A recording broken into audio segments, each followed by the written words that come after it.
Shout out nga pala kay Sir Balyarena, no? Sir, salamat sa tanong mo, no? So, nandito tayo ngayon sa loob ng bagong Cherry Tigo Reeve. So, gusto ko lang ipakita kay Sir Balyarena na para ma-confirm sa kanya na itong bagong Cherry Tigo Reeve ay talagang mayroong tinatawag na automatic emergency braking. Meron siyang automatic emergency braking. Pwede mo siyang i-off, pwede mo siyang i-on. Pakita ko sa iyo, sir, ha. So, pagka nasa home, yan, pipindutin mo lang tong settings.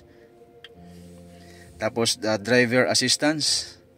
Tapos, makikita mo na kagad dito yung mga safety features na pwede mo siyang i-off, pwede ring i-on. Kung makikita nyo, naka-on na po yan.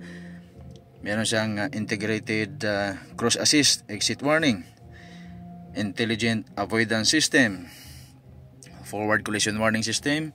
Ito, sir, yung automatic emergency braking. Pwede mo na siyang i-on at saka i-off. Ito namang rear cross traffic assist, rear collision warning. Yan, meron siya. So, sa ganitong unit na to, talagang kompleto Ricardo sa safety features. So, naka-plug in na, naka-hybrid ka pa. Marami doon sa mga nagtataka bakit yung sa nilabas doon sa Mias ay may two-tone color, no? So, yun po ay display po lamang nila yon. Pero yung talagang nilabas dito sa Pilipinas ay puro color black. So, very elegant yung dating. Kaya, try nyo na. Kapag kayo naman ay nahirapan sa approval, nandito lang ang Global Dominion Las Piñas na handang tumulong sa inyong car plan.